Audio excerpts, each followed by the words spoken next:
On this episode of Code 3, I pull back the curtain a bit and give you a look behind the scenes at Code 3 as I celebrate our 100th episode. Join me. Enchanted Sky Media.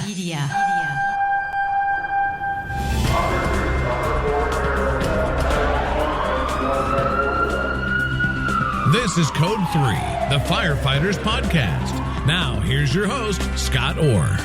Well, hello and welcome to Code 3. If you're here for this show, you're in for a different kind of show. This is the 100th episode of Code 3, so I thought I'd take an episode and reminisce a bit, if you'll indulge me. If not, come back for the next show when I'll have another interview. And yeah, I know there are more than 100 episodes listed in iTunes. Some were promos, some were specials that I didn't count. Deal with it. So 100 episodes ago, here's the way I started this podcast. Now, here's your host, Scott Orr. Thank you for joining me on this, the premiere episode of Code 3, the podcast for firefighters. I hope you'll enjoy listening to members of the fire service talk about their concerns, what their jobs are like, and how they do things at their departments. Not very exciting, was it? But I was at least doing a weekly show, which for someone with my voice was a big deal all by itself. As I say at the top of the show, I have Parkinson's disease. Thanks to implanted deep brain stimulators, I don't really have tremors anymore, but I still have other troubles, like coordination and balance problems, and my voice. But I wanted to keep doing Code 3, so I asked podcasting guru Dave Jackson to review my show. Here's what he had to say about my voice. I'm not sure what to say here about your voice. Because on one hand, like I say, it's not, I always say the problem is, let's go with audio quality. If the audio quality is distracting from what people are saying to how it's being said, right? So if I have to listen through underwater bacon frying, that's if that's your audio quality, that's not going to work. So does your voice distract? No. And here's what I'm torn on. Once I get used to, and I'm just going to refer to it as an accent. You have a certain accent when you speak. And for the record, there are a lot of people that don't have radio voices. You know, Dr. Dave from Shrink Rack Radio. Hello and welcome to Shrink. He has a very hoarse. He sounds like he's, yeah. And then you got Todd Cochran from Geek News Central, right? Aloha. These are people that don't have your typical deep radio voice guy. So that's okay. And so what I'm figuring out is, do you mention this to your listeners? And I don't think you do. I don't want to go, hi, I'm Scott Orr. I have Parkinson's. That's a weird way to start a show. Okay, I was left feeling good, but I was unsure about what to do. Then Dave played a clip of my show on his weekend show, Ask the Podcast Coach. And co-host Jim Collison said this. You know, to be honest, after listening to that, if you speed it up a little bit and after listening to that for a couple podcasts, you probably stop hearing anything that's in there. And you go for the content. Well, after I heard that, I did a little segment to demonstrate what my voice would sound like if you sped it up. The technology found in cars today is a little scary, and I'm not talking about self-driving cars. When you I think I might, scene, you need to for be sure him, the car is I shut might off. make a little in the first 15 seconds, say, hey, I've got, yes, I have Parkinson's. And to celebrate that, not to make it an excuse, right? But to celebrate that early as people are listening. Then I thought about what Jim said, and that's where I got this. Now, here's your host, Scott Orr. That's right, and I will not let Parkinson stop me. Later, I asked podcast talent coach Eric K. Johnson for a critique, and here was one of his ideas. What I'd like to see at the beginning of the show is maybe a little more setup. You talk about Code 3 being a podcast for firefighters or something like that, and that's basically it. And I don't really get a sense of what the show is about or what the purpose of the show is. I know it's for firefighters, but are we talking everything firefighting? Are we trying to live in a firefighter's world? Are we trying to make their world better? Are we trying to give them tools to make their job easier? Are we trying to give them ideas? I'm not sure what the show is about in the sense of the overall podcast. And that's where this came from. This is the show for and about firefighters. We are informing and entertaining members of the fire service, just like you, from coast to coast. So meanwhile, I was plugging along, getting some really cool guests, and I won't name names because I wouldn't want to slight anyone. Well, okay, I'll name one name.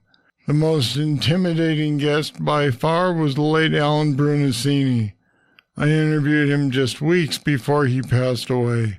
I'd been trying to get him to do the show, and one Sunday out of the blue he called me and he said, "How about now?" I was totally unprepared, but I couldn't let him get away, so I turned everything on, hit record, and asked possibly the lamest first question ever. Well, it's been about 10 years since you've retired from the Phoenix Fire Department. What have you been doing? Yeah, right at 10 years. I'm doing fine. I'm still very busy. I'm still writing. I'm still teaching. I think last year I did almost 40 seminars, so I'm moving around, and it's always fun. I don't think that was even actually a question. But Bruno was gracious, and the interview got pretty good after that. At least I thought so. My first fan was an 11-year-old who started his own podcast called The Fire Rescue Show. Jared was kind enough to invite me to be on his show. What do you enjoy most about podcasting?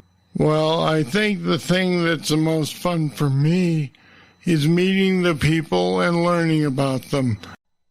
Jared does very good work. For Christmas 2017, I assembled 3 firefighters from my area to watch and critique an old episode of the Emergency TV show. I got a battalion chief who grew up with the show, like me, a probie in her 20s who really knew nothing about it, and a fire chief to watch and react. Yeah, the directed rescue here with no SCBAs is interesting. No SCBAs, no helmets, but on the way to the call they had helmets on. They thought it was safer in case of an accident. Don't get any ideas, Chief. No. I think they thought it made good TV.